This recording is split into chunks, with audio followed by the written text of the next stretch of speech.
에스케이프 특강 2월 19일에서는 뭐 어떤 걸 할 거냐면 약간 딜레이가 있네요. 네.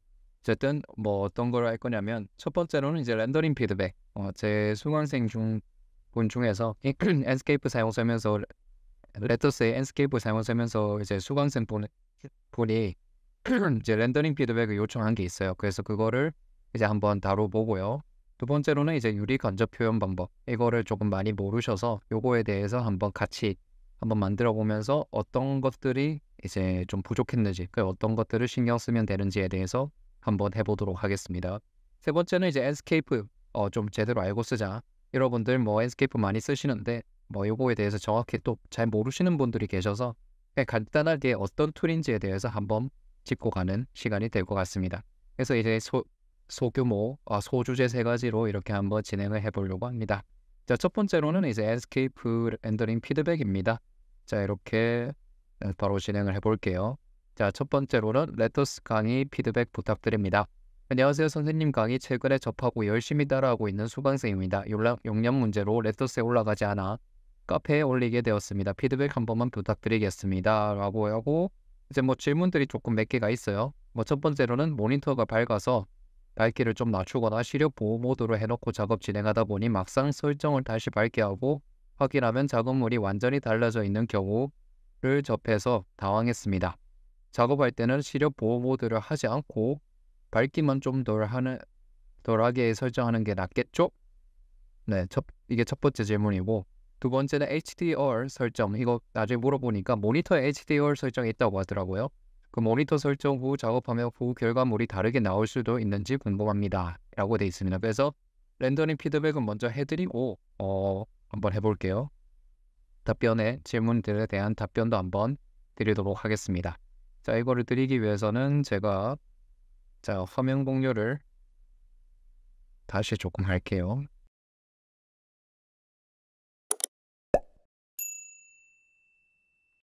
이렇게 해두면 되겠습니다. 이렇게 해서 이제 조금 할 건데, 자, 첫 번째, 두 번째, 세 번째, 네 번째 이미지 이렇게 있죠.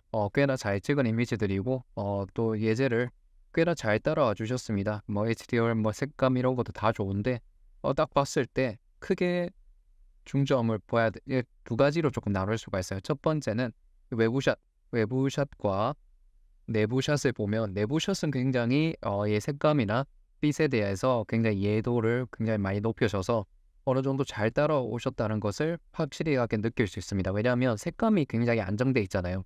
그리고 뭐 밤신 같은 경우에도 막 타지도 않고 제가 만들었던 거랑 거의 비슷하게 또 만드셨고 또 이제 세인트루이스 아트 뮤지엄 같은 경우에는 굉장히 어려운 예제임에도 불구하고 거의 뭐 만약에 첫 번째 혹은 뭐 배우신 지 얼마 안 됐다면 이 색감을 굉장히 잘 표현을 해주셨어요. 그럼 내부 투시도에서는 색감 렌더링 빛에 대해서는 굉장히 자신감이 있다고 여겨집니다. 근데 이제 외부로 나갔을 때는 조금 이게 힘든 게 보이죠. 그래서 저도 이제 엔스케이프 부트캠프 오프라인 클래스에 나가서 이제 수강생들을 보면은 내부 투시도는 또 열심히 다들 잘 찍는데 또 많이 해보셨으니까 외부로 나가게 되면은 이게 조금 달라져서 이런 약간 뭔가 타는 듯한 하고 밸런스가 안 맞는 듯한 느낌을 주기도 합니다. 그래서 이런 부분들을 한번 짚고 넘어갈게요. 자, 그래서 내부는 딱히 뭐 드릴 말씀이 없긴 합니다. 구도도 굉장히 완벽해요.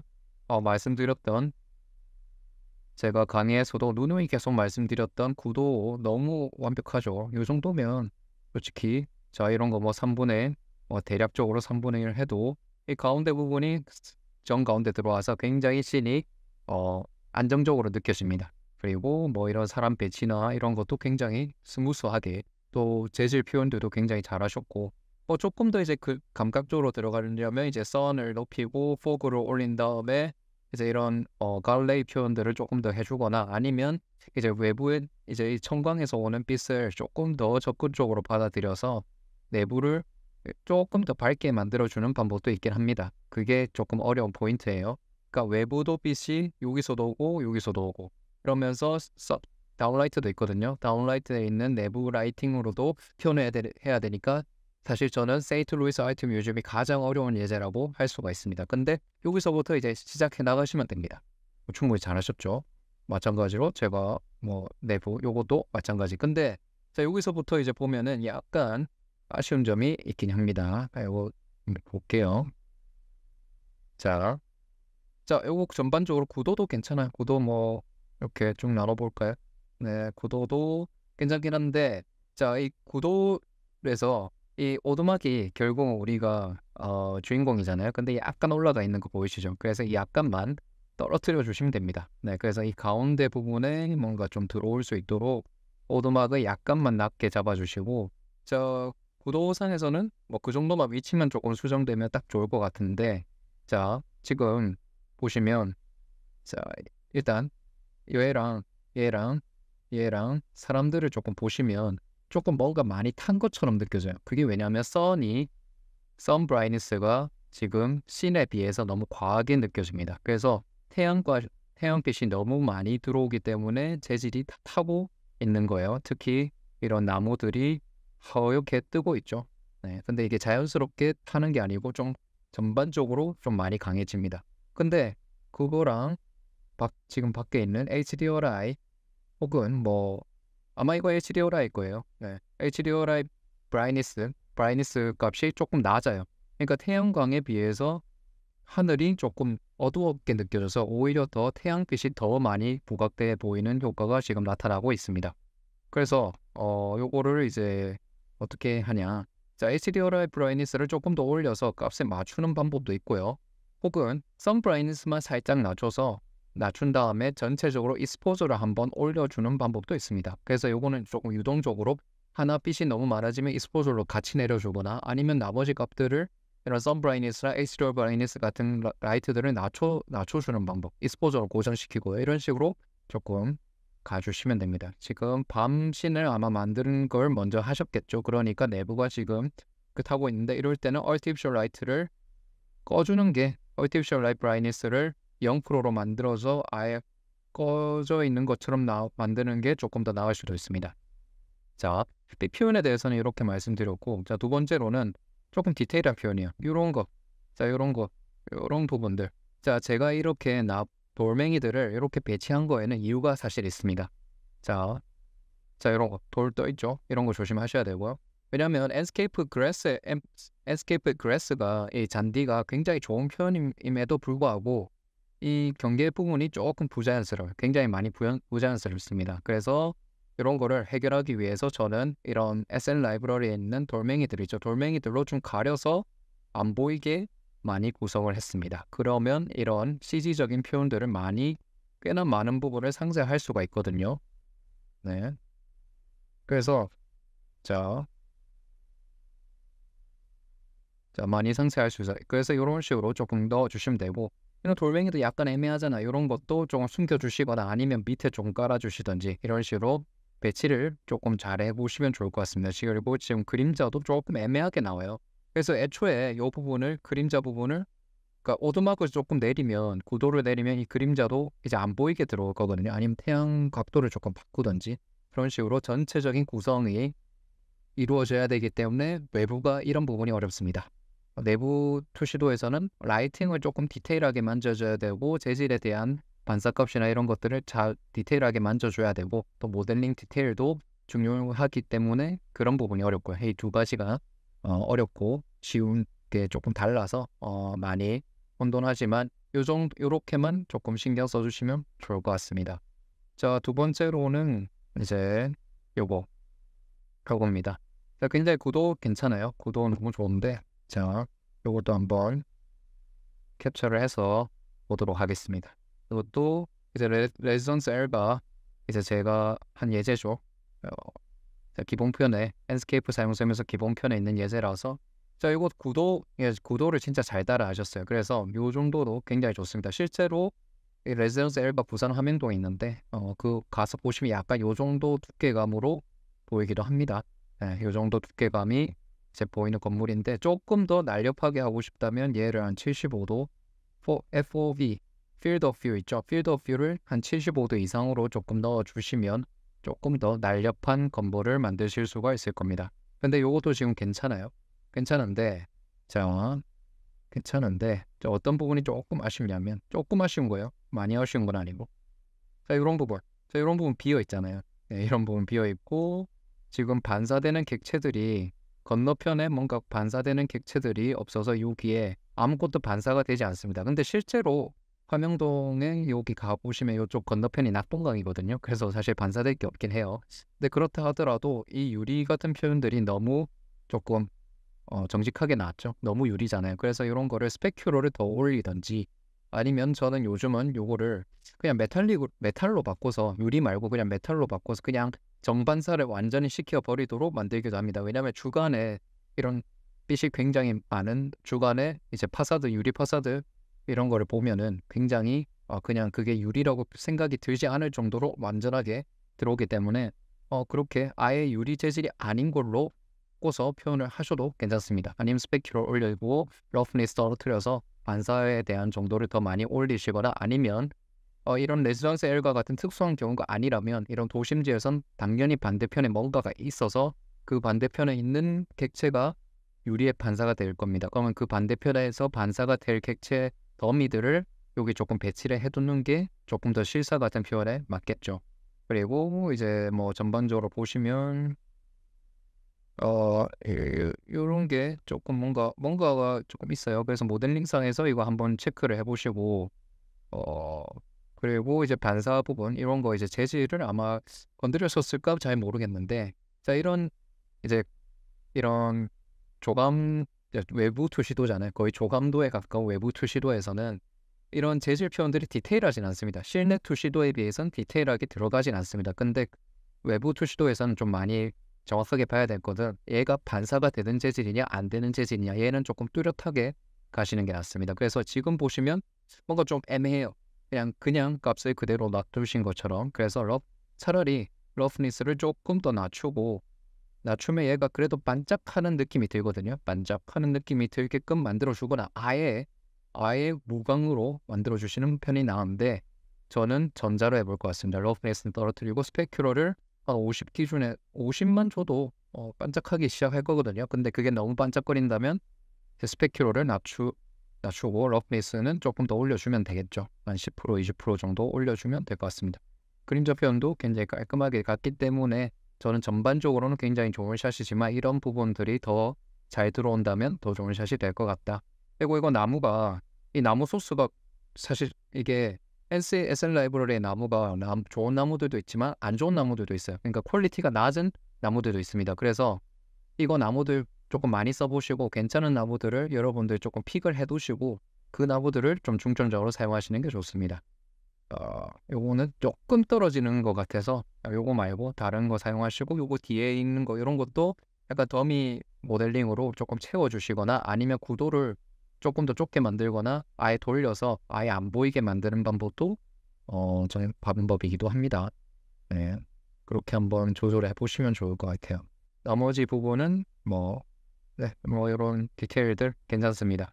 네, 나중에 포토샵으로 이런 거 블러 표현 조금 더 해주시면 좀 더 리얼하겠죠. 요즘 또 그런 표현이 유행이 된 지 한 1, 2년 됐어요. 하여튼 요즘에도 계속 유행이니까 이런 포토샵에서 블러 표현 조금 해주셔도 좋을 것 같습니다.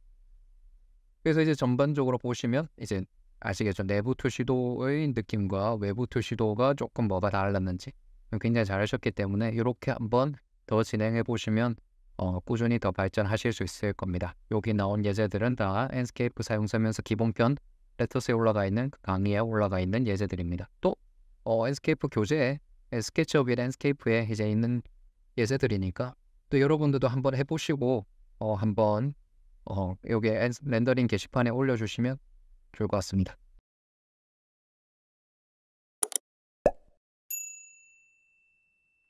자, 그 다음 이제 두 번째입니다.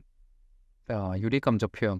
유리감적 표현 방법. 요거는 제가 블로그에 어떤 블로그냐면 블로그에 제가 정리를 했던 내용이긴 하거든요. 근데 요거를 영상으로 한번 따라서 해보면 좋을 것 같아서 요겁니다.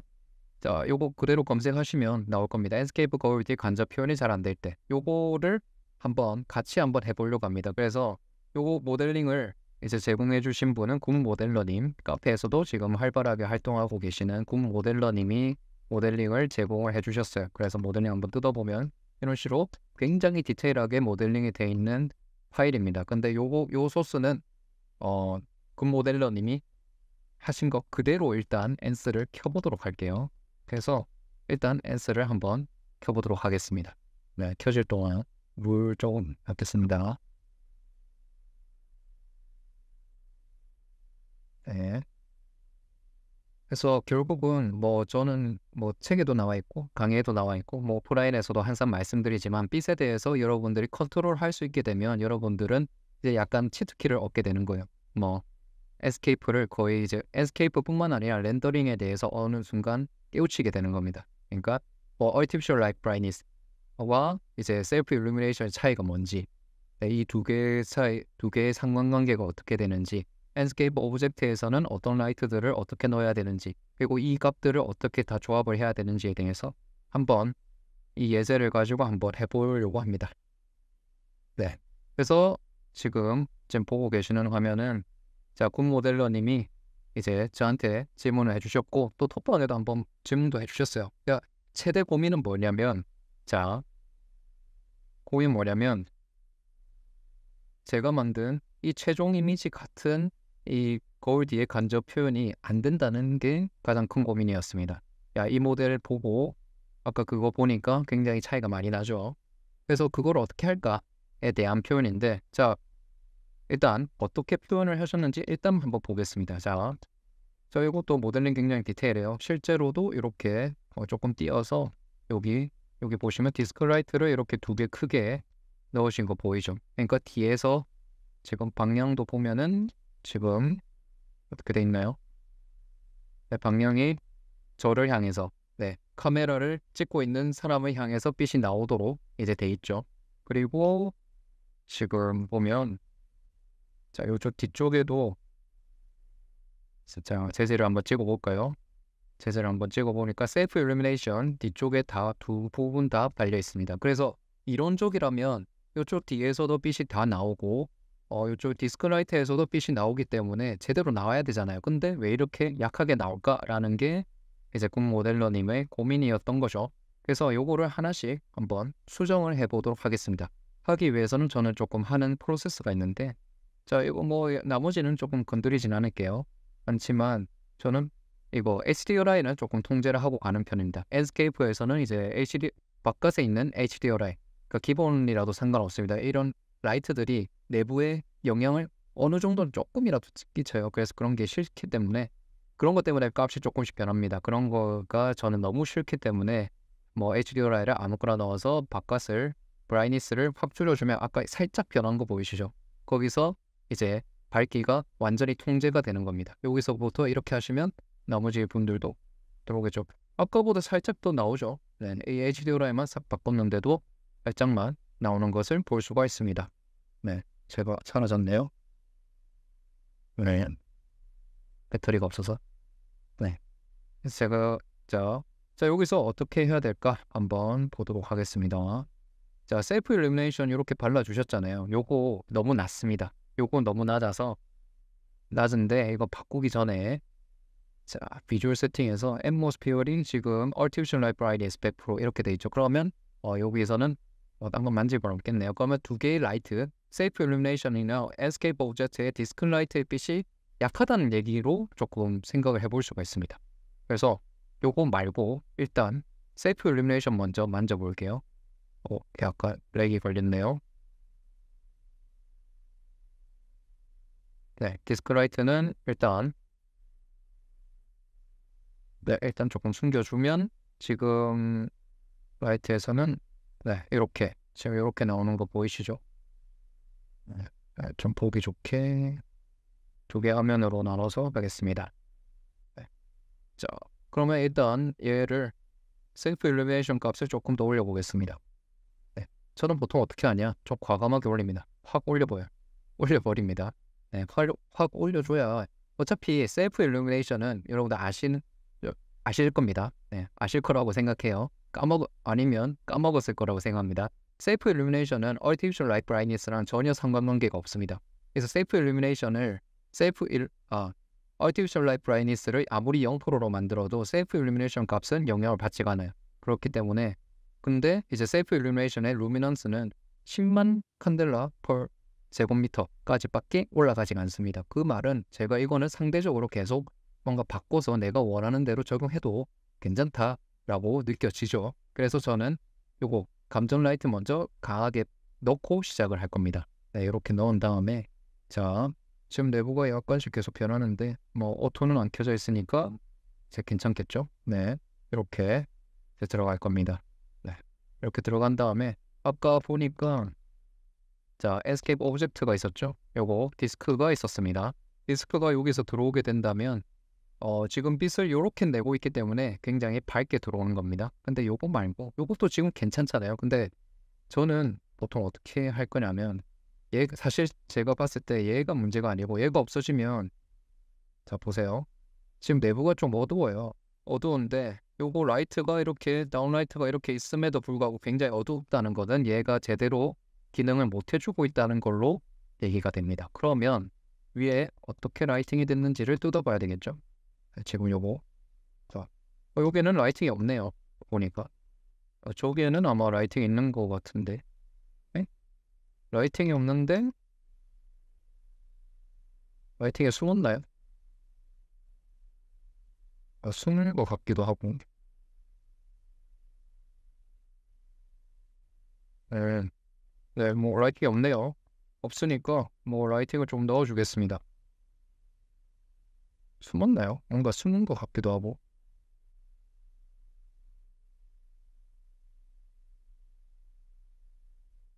그냥 안 해줬다고 생각하겠습니다. 근데 뭐 라이팅이 나오잖아요. 그래서 그렇고 아, 이 뒤쪽에 있는 라이팅 때문에 이렇게 보이는 거군요. 그러면 지금 라이팅이 설치 안 된 거네요. 네, 그러면 여기 라이팅을 설치해 주겠습니다. 저는 이런 거 할 때는 그냥 디스크 라이트를 설치합니다. 조금 사람마다 조금 취향이 달라서 그렇긴 한데 저는 조금 빠른 거 좋아하기 때문에 일단 저장 조금 하겠습니다. 네, 저는 항상 라이트 설치하기 전에 저장을 꼭 해줘요.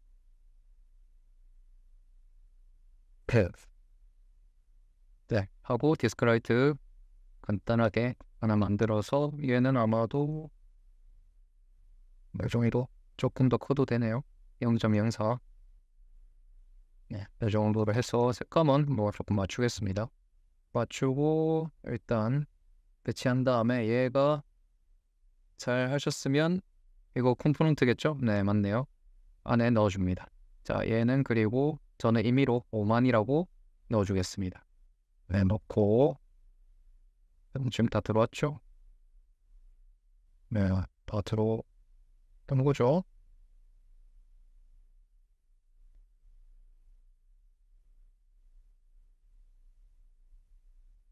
자, 이거 내부에서 좀 옮기기 힘들 때는 그냥 화각을 좀 더 늘려주면 됩니다. 전부 다 컴포넌트가 아니었나 봐요.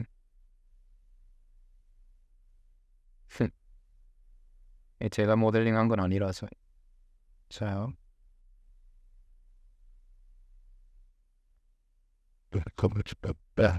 네, 그러면 다 들어왔을 겁니다. 그리고 나서 지금 내부를 한번 볼게요. 그럼 지금 굉장히 밝죠? 여기서부터 조절을 조금 해나가면 됩니다. 네, 자 밝으니까 지금 제 Artificial Light Brightness를 통해서 조금씩 낮춰보겠습니다. 그래서 적절한 조도를 잡는 거예요. 한 번에 잡는 겁니다. 자, 5만이 아마 높았을 거예요. 근데 높았지만 지금 내부에서는 지금 할 게 없어요, 사실. 자, 셀프 일루미네이션이 있고 지금 내부에 있는 라이팅밖에 없으니까 그리고 뭐 화장실 제한된 공간이잖아요. 그리고 프리셋도 분리할 수가 있으니까 프리셋은 설정값입니다. 설정값을 분리할 수 있으니까 얘는 그냥 화장실로 이름을 바꿔요. 포뮬렛을 바꿔서 그냥 화장실만의 설정값으로 하나 만들 겁니다. 그리고 나서 아까 Artificial Light를 아까 100이었는데 얘를 Artificial Light Brightness를 통제를 해서 이 Enscape 오브젝트로 간 디스크 라이트를 한 번에 잡아줄 겁니다. 그래서 조금 조도를 낮춰서 네, 간접 표현이 잘 되도록 이렇게 표현해 줄 겁니다. 너무 많이 낮췄죠? 네, 적당히 이 정도 화장실은 돼야 네, 지금 나기 시작할 겁니다. 그런 다음에 이제 엔스케이프 오브젝트를 이런 식으로 이제 까는 건데 저는 요거를 꼭 뒤집어 주면 좋을 것 같아요. 그러니까 지금 나한테 카메라를 보고 있는 사람한테 와서 이 라이트가 더 밝아질 겁니다. 근데 그러면 조금 그러니까 얘를 조금 뒤집어 줄 겁니다. 얘를 저는 프립으로, 자, 이거 항상 레드로 하면 뒤집어질 거예요. 아니네. 자, 레드가 아니고 프립 그린. 네, 그린 하니까 뒤집어졌죠. 자, 이런 식으로 뒤집은 다음에 얘를, 네, 자, 여기서 얘로 벽면으로 가해줄 수 있게끔 해서 한번 보겠습니다. 그러면 조금 더 강하게 표현이 됐을 거예요. 네, 조금 더 강하게 나오기 시작할 겁니다. 자, 전후 비교를 한번 볼게요. 있는 거랑 뭐 있어도 지금 잘 나오긴 하지만 없는 거랑, 그리고 얘는 철저하게 보조 라이팅이기 때문에 얘 값을 조금 더 올려줘도 됩니다. 뭐 강하게 주고 싶으면 3반으로 한번 줘볼까요? 너무 셀 것 같긴 한데, 네, 강하게 나오죠. 뭐 만약에 엄청 강하게 한다면 더 강하게 돼도 되겠죠. 어차피 얘네들은 어차피 보조 라이팅 격으로 저희는 쓸 거기 때문에 뭐 이런 식으로 뽑아내도 됩니다. 자, 렌더링이 실시간 렌더링에서 항상 또 중요한 거는 이렇게 클릭을 자주 해주는 겁니다. V-Ray에서 보신 분들은 사실 이런 습관이 좀 돼 있으시긴 한데, V-Ray에서 인터랙티브 렌더 해보신 분들은 아실 건데, 거기서는 이제 클릭 해줘야 이게 실시간으로 반영이 되거든요. 근데 엔스도 마찬가지예요. 엔스도 이게 결국은 실시간 렌더링이라서 GPU 그래픽 카드가 계속 돌아갑니다. 돌아가는데 이게 이런 라이팅 값들을 만져주게 되면은 이 렌더링이 바로바로 반영 못 시킬 때가 있어요. 그래서 이런 클릭을 조금씩 해주면 그게 반영이 되기도 하고, 분명히 뭔가를 넣었는데 안 되고 있다면 그냥 엔스를 재실행해주면 그게 제대로 반영돼서 다시 렌더가 됩니다. 그래서 계속 돌아가고 있는 상태에서 이걸 받아들일 수 있냐 없냐는 뭐 과부하 상태의 영향도 있을 수도 있고, 뭐 그래픽 카드의 이제 뭐 성능 차이도 있을 수도 있고, 컴퓨터 전체적인 성능 차이도 있을 수 있어서 이건 좀 복합적인 겁니다. 그래서 이런 팁이 있다 좀 더 아시면은 여러분들 앞으로 작업하실 때도 굉장히 괜찮게 하실 수가 있을 겁니다. 이런 식으로 이제 하고 뭐 나머지 값들 잡아내시면 이렇게 되겠죠. 자, 한 가지만 마지막으로 이제 요거 재질 매핑을 조금 보니까 약간 매핑이 애매하게 돼 있어요. 그래서 저는 보통 이런 거울 할 때는 어떻게 하냐, 자, 뭐 이런 건 조금 과감하게 주셔야 됩니다. 메탈릭도 한 99 정도 주시고, 스페‌큐럴 거울이니까 쫙 주셔도 돼요. 주시고, 이런 지금 매핑이 뭔가 미러로 돼 있잖아요. 요거 말고 요거 꺼주시고, 꺼서 그냥 흰색 넣어주셔도 되는데, 뭐 요거 한번 봅시다. 검은색 하면 안 나오죠. 흑경이 돼버려서 그냥 흰색으로 넣어주시면 됩니다. 네, 이런 식으로 뭐 좀 더 극단적으로 줘도 돼요. 이런 식으로 가면 좀 더 깔끔하게 나오죠. 네, 이런 식으로 이제 내부에 있는 거울 표현, 라이팅 표현들도 하시면 되겠습니다. 전반적으로 저는 한 거는 이 라이팅 값들을 다시 한번 만져준 것밖에 없습니다. 이렇게 하시면 여러분들은 원하는 간접 표현을 하실 수가 있게 됩니다.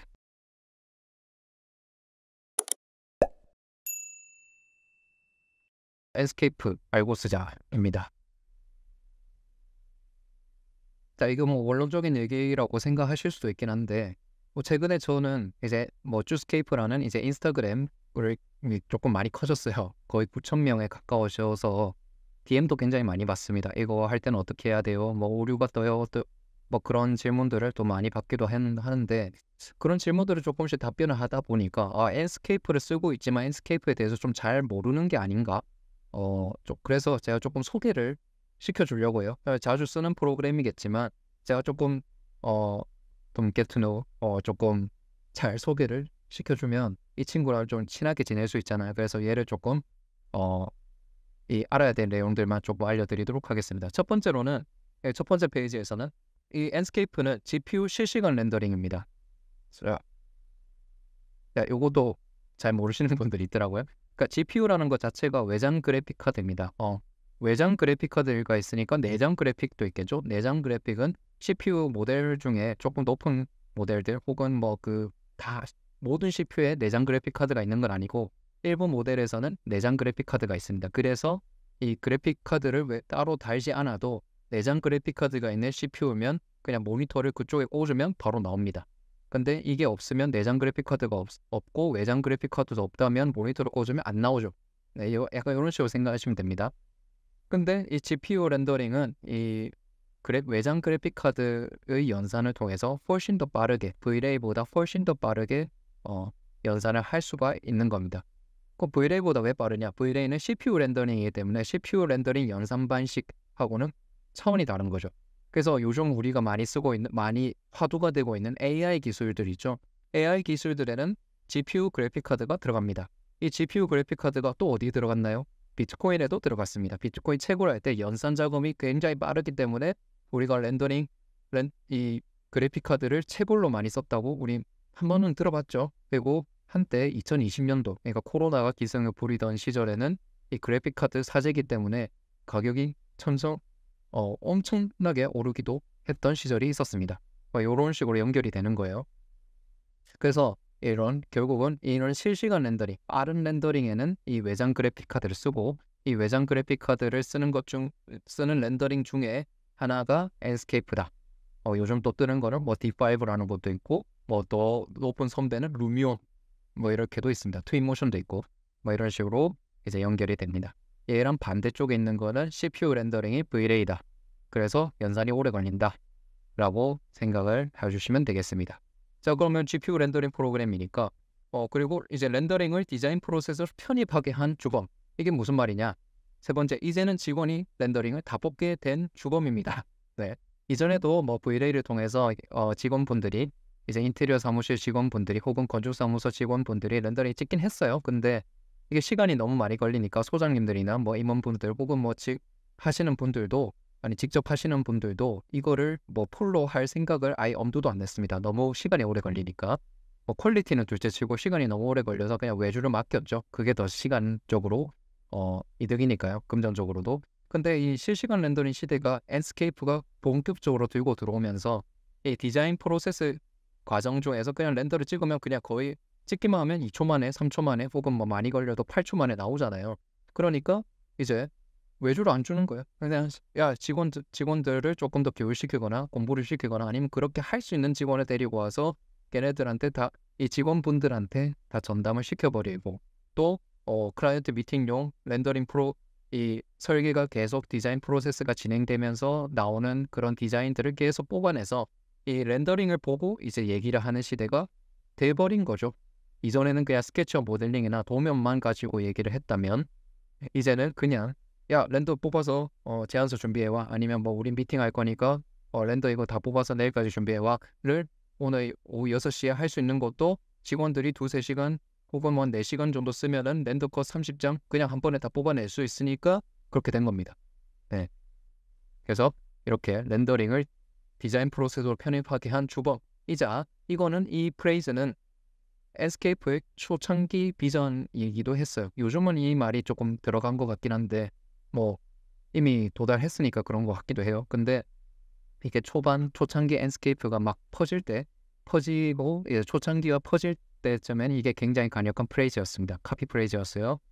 자, 그래서 맨 마지막에 보시면 우리 회사는 엔스케이프 가능자 우대해요라는 게 이제 인스타 공고나 이런 게 1-2년 전에는 이런 게 많이 있었는데 요즘은 이게 쏙 들어갔어요. 그러면 우리 회사에서는 엔스케이프를 안 쓰냐? 아닙니다. 이제 엔스케이프는 기본으로 그냥 들어가 버리는 게 회사들이 많습니다. 아니, 우리 기본으로 쓰는 거를 굳이 우대를 적어야 될까라고 이제 생각하는 데도 많아졌다는 거죠. 실제로 이제 서울권 중심으로, 수도권에서 이런 게 조금 빠른데 또 인테리어에서는 소규모 업장들도 많다 보니까 소규모에서는 장점이 뭐죠? 빠르게 변할 수 있다. 그것도 단점이긴 하지만 빠르게 변할 수 있기 때문에 툴 같은 거를 빠르게 도입을 해서 또 이 인테리어 공정 프로세스에는 또 굉장히 빠른 이 렌더러가 또 굉장히 좋기도 하고, 또 한번 써보면 또 벗어날 수 없는 게 또 엔스케이프를 이용한 실무 프로세스기도 해요. 그래서 이제 우리 회사는 엔스케이프 가능자를 우대합니다 해서 사람들을 뽑은 다음에 이 팀이 구성되잖아요. 그러면 이제 이거는 기본이 되는 거예요. 그래서 요즘은 그냥 엔스케이프가 기본인 데가 많아졌다라고 말씀드릴 수가 있을 것 같습니다. 자, 그래서 엔스케이프 알고 쓰자. 두 번째는 이제 왜 많이 쓸까? 계속 말씀드렸죠. 빠른 렌더 타임과 꽤나 좋은 퀄리티. 사실 저는 툴은 툴이다라고 항상 말을 하는 편이긴 합니다. 근데 엔스케이프를 이용한 실무 프로세스에서는 아직은 얘를 이길 데가 없어요. 왜냐하면 예전에 뭐 V-Ray나 루미온이나 뭐 트윈모션이나 뭐 다른 렌더러들 쭉쭉쭉 있었을 때는 굉장히 시간이 오래 걸리는 게 많고 조금 번거로운, 트윈모션만 해도 이 트윈모션을 따로 켜서 뭐 라이브 싱크가 아무리 된다 해도 이 트윈모션 프로그램 안에다가 뭔가를 만들어야 되고, 루미온도 루미온을 켜서 이 프로그램 안에다가 뭔가 계속 CG 작업을 해야 되니까 실제 스케치업 모델링에서 이게 반영이 되지 않는 거예요. 근데 enscape는 어때요? ens는 스케치업을 켜서 거기서 모델링 수정을 다 하고 뭐 렌더링 수정 CG 작업들도 거기서 안에서 다 하고 그냥 ens만 딱 누르면은 렌더링이 다 되잖아요. 그리고 뽑아내는 것도 빨라요. 그리고 그거는 하기 나름이라서 툴은 하기 나름이라서 얘를 실력을 조금씩 더 올리면은 V-Ray 못지않은 V-Ray를 능가하는 혹은 내가 V-Ray 썼을 때보다 훨씬 더 좋은 퀄리티를 빠르게 만들 수 있는 효율을 가져왔다는 겁니다. 그래서 엔스케이프를 많이 쓰는 거죠. 네. 그래서 V-Ray 이용 시보다 훨씬 더 효율적이고 시간을 많이 세이브를 하기 때문에 이 세이브된 시간을 그냥 엔스케이프에 더 많이 투자를 해버리면 결과적으로 V-Ray보다 더 많은 더 좋은 퀄리티를 뽑아내는 거죠. V-Ray 할 때 뭐 10시간 동안 뭐 예를 들어서 이 정도 퀄리티밖에 못 냈다면 S로 훨씬 더 작은 시간을 하는데 뭐 이 정도 높은 퀄리티를 만들 수 있으면 저라도 그냥 S 씁니다. 그래서 저도 S를 썼고요. 처음엔 저는 스케치업 V-Ray를 쓰다가 S로 넘어간 게 바로 이런 이유였습니다. 그리고 이제 일반적인 유저들은 V-Ray 할 때나 N 할 때는 퀄리티가 비슷하다. 이거는 사실 팩트예요. V-Ray를 쓰면 내가 퀄리티 높게 어떤 뭐 이게 CG 작업이야라고 할 것만 같은 굉장히 좋은 퀄리티를 만들어낼 수 있다고 그런 환상을 가지지만 사실은 그렇지가 않죠. 다 해보셨을 거예요. 그렇게 되려면 굉장히 많은 시간과 노력이 많이 들어가야 되는데 어차피 그 정도 뽑을 거면 엔스에서는 그냥 그거 10분 만에 다 만든다 라는 게 엔스로 많이 돌아가는 이유기도 합니다. 네. 뭐 당연히 최상단에 있는 어떤 퀄리티에서는 뭐 차이가 있을 수는 있습니다. 근데 저는 계속 툴은 툴이다 라고 생각하는 주의이기 때문에 엔스도 그만큼 갈 수 있고 트윈모션도 그만큼 갈 수 있고 뭐 루미온도 갈 수 있고 V-Ray도 갈 수 있고 코로나도 갈 수 있습니다. 결국은 사람 차이예요. 하지만 이 시각적인 효율은 이 툴마다 특징이 있고 엔스가 이 실무에서 효율을 굉장히 강하게 가져간다 라고 말씀드릴 수가 있을 것 같습니다. 자, 마지막 세 번째. 그래서 이 종합을 해보자면 엔스케이프는 외장 그래픽 카드가 필수입니다. 그래서 여러분들이 노트북이나 데스크탑을 구매하실 때 이 외장 그래픽 카드, 엔비디아나 뭐 라데온 뭐 이런 거 있죠. 그런 거 이 사양들이 엔스케이프를 돌리기 좋은 퀄리티, 좋은 사양이냐를 꼭 확인해 주셔야 됩니다. 이걸 확인 안 하고 사잖아요. 그러면 노트북 200만 원, 300만 원 주고 샀는데 그래픽 카드가 없는 걸 사는 경우도 있습니다. 왜냐면 뭐 삼성, LG 이런 대형 브랜드에서는 CPU 사양은 조금 많이 올려놓는데 외장 그래픽 카드를 쏙 빼놓거나 외장 그래픽 카드를 굉장히 낮은 거 요즘 이제 그램 프로 보니까 3050을 넣고 200에서 300만 원에 팔더라고요. 사실 그 정도면 그램 LG 말고 아수스 MSI 뭐 다른 거 있잖아요. 그런 데 가면 한 120에서 150, 30만 원 주고 살 수가 있습니다. 그러니까 이 가격을 알면 뭐 AS가 당연히 한국 국내 브랜드니까 더 좋은 건 맞는데 맨날 AS 맡기가 아니잖아요. 그러면 이걸 조금 합리적인 판단을 할 수가 있게 되는 거죠. 데스크탑 구매 시에도 마찬가지입니다. 예전엔 V-Ray를 많이 썼다면 CPU 성능을 뭐 많이 높여야 되는 게 확실하게 맞긴 하지만 이제 V-Ray를 거의 안 쓰고 이제 곧 안 쓸 예정이고 엔스를 우린 주력으로 쓴다. 그리고 GPU 렌더러를 잘 쓸 거다 한다면 CPU는 적정 사양에서 맞춰주고 그냥 뭐 4060 쓰고 4060 Ti를 쓴다든지 70을 쓴다든지 뭐 슈퍼를 쓴다든지 뭐 이런 식으로 좀 더 높은 투자를 할 수 있는 그런 판단을 할 수가 있는 거죠. 그리고 뭐 최근에 또 저한테 질문 주신 건데 뭐 내장이랑 외장 그래픽 카드 섞어서 쓰면 안 되냐라고 하시는데 엔스는 내장 그래픽 카드로 안 돌아가요. 지금 기술로는. 아무리 내장 그래픽 카드가 뭐 점점 좋아지고 있다고 하지만 외장 그래픽 카드에서 낼 수 있는 성능을 아직 내지 못합니다. 그렇기 때문에 최소 커트 라인이 GTS 1660 Ti 정도가 됩니다. 이 GTS 1660 Ti라고 한 거는 제가 지금 쓰고 있는 노트북에 들어가 있는 게 GTS 1660 Ti이고 방금 보신 렌더링이 1660 Ti로 한 거예요. 지금도 괜찮게 되는데 얘가 1년 뒤에는 안 될 수도 있습니다. 네, 그게 지금 팩트예요. 그리고 나온 시간이 오래됐고 사용된 시간이 오래되기 때문에 그래서 만약에 여러분들이 시중에 새롭게 있는 GTS 1660 혹은 뭐 1060 뭐 이런 걸 보신다면 걔네들은 좀 선택 안 하는 게 좋습니다. 곧 안 될 사양들이에요. 근데 대신 RTX 2060 정도부터는 또 괜찮아요. 이것도 시중에 아직 있기는 있습니다. 뭐 중고든 뭐 리유스든 리퍼든 어쨌든 있긴 있어요. 저희도 판매하는 리 컴퓨터에도 2060이 들어가는 모델이 하나가 있고 그 다음에 RTX 3060 뭐 이렇게 있기도 한데 뭐 어쨌든 최소 사양은 엔스 공식 홈페이지에 나와 있는 저 밑에 라인이 아니고 한 요 정도라고 생각하시면 됩니다. GTS 1660 Ti의 앞뒤 정도라고 생각을 해주시면 됩니다. 그래서 저한테도 한번 가끔씩 그 엔스 최소 사양에 맞췄는데 왜 안 돼요? 하고 물어보면 GTS 1660이다. 쓴지 한 5년 됐다 하면은 그거는 이제 갈 때가 됐습니다 라고 말씀드리기도 합니다. 그래서 이거를 요 정도는 대충 알고 가시면 여러분들이 엔스케이프를 쓰시는데 뭔가 조금 더 이제 친해질 수가 있겠죠. 요렇게까지 한번 해주시면 되겠습니다. 네, 그러면 제가 준비한 건 여기까지고요. 저는 또 다음 유용한 콘텐츠로 찾아뵐 수 있도록 하겠습니다. 자, 수고하셨습니다. 다음에 만나요.